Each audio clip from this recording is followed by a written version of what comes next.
It's a condition with many different forms. What causes it? We really don't know. April happens to be Autism Awareness Month, and our viewers were asking us on our Facebook page if we'd get them more information about this complex condition.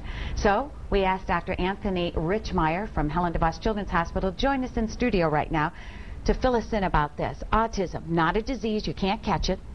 No, it's a biologically based neurodevelopmental disorder that's really manifest by certain developmental expressions and behaviors. A lot of people think it's a form of mental retardation, that those who are afflicted with it are mentally impaired. That's not necessarily true, is it? No, not at all. One thing to remember is basically if you've seen one child with autism, you've seen one child with autism. Many go into the superior intelligence range, but they all seem to have impairments in social interaction and communication and these restricted, repetitive, stereotypical patterns of behavior and interests that seem to come together and coalesce in a certain behavioral presentation. Now, there have been news stories over the years.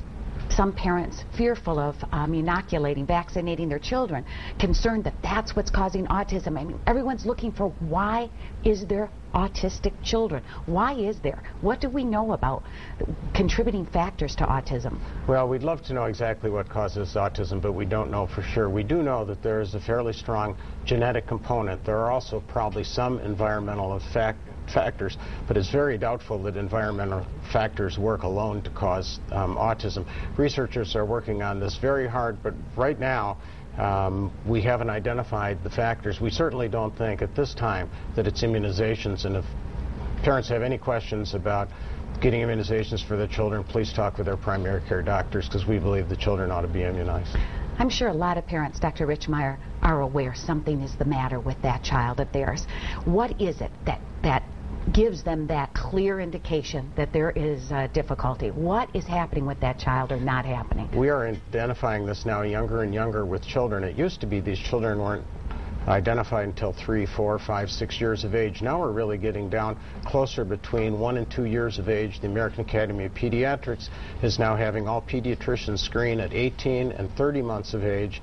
Most of these children, you can start to see some subtle changes by a year of age where they might not be responsive to their name, they're not as interested in faces, they don't point, they don't follow a gaze, and over time in the second year you see this more and more. But again, check with the primary care doctors who can assess this at any time and refer them on to specialty care if needed. No cure for it, but you can treat and work with someone who has autism. So many of these children make tremendous progress. It's really a joy to watch, and it's one of the reasons some of the treatments are so controversial, because some of the children do so well, but there's lots to find out. But I would encourage parents to be very positive about potential outcomes for many, many of these children. All right, Dr. Richmeyer, thank you so much for joining us tonight. Hope we answered enough of your questions. Thanks for writing to us on Facebook.